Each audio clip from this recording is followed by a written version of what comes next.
My name is Rowan Pope. This is my twin brother Bly Pope. We're the Minnesota twins. I'm a lifelong artist, professional studio artist, and we're here in my house in St. Paul. I'm really excited for this Minneapolis Institute of Art show in the Target wing with my twin brother Rowan Pope, and we'll have a series of paintings and drawings up there.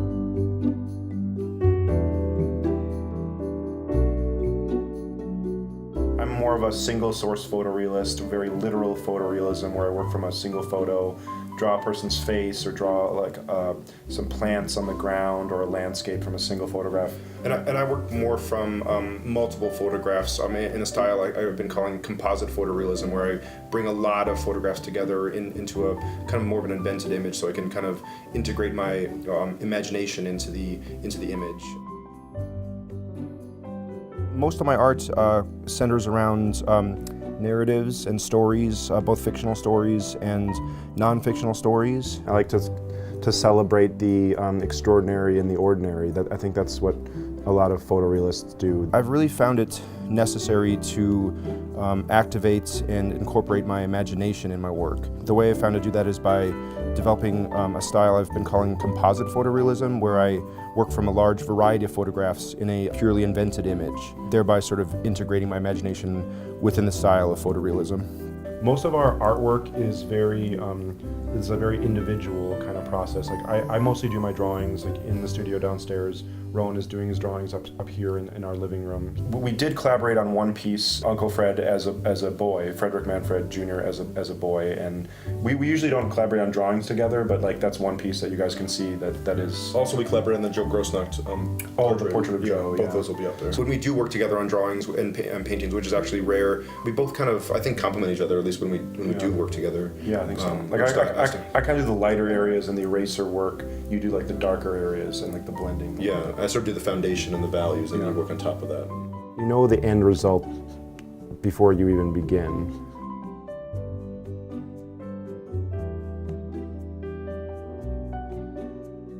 The portrait of my grandma that's in the show, called Mariana, took about 800 hours actually to draw over the course of about 5 or 6 months.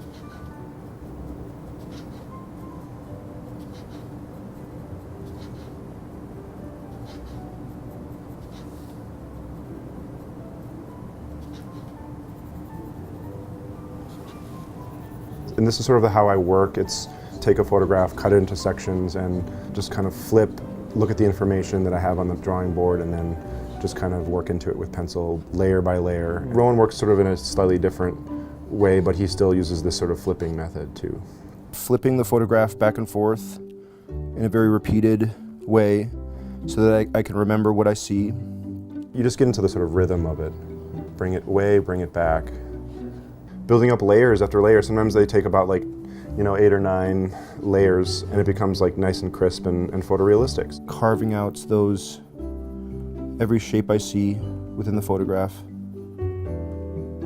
Traveling my pencil down the page.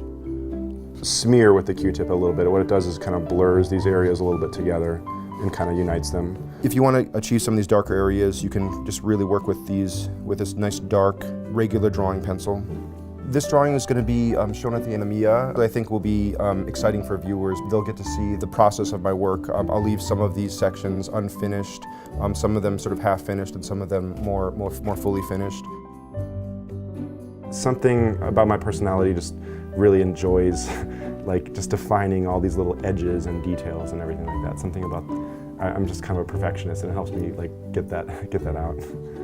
I wonder how many hours we've actually spent, maybe over probably 20,000 maybe. You spend so much time with something, it just becomes second nature. You can do it just with your eyes closed.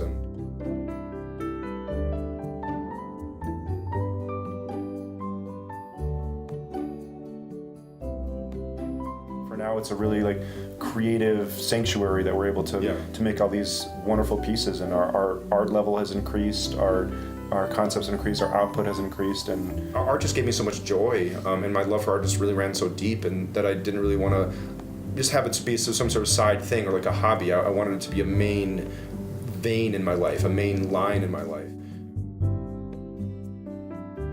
It's great being Bly's brother. It's okay being Bly's brother.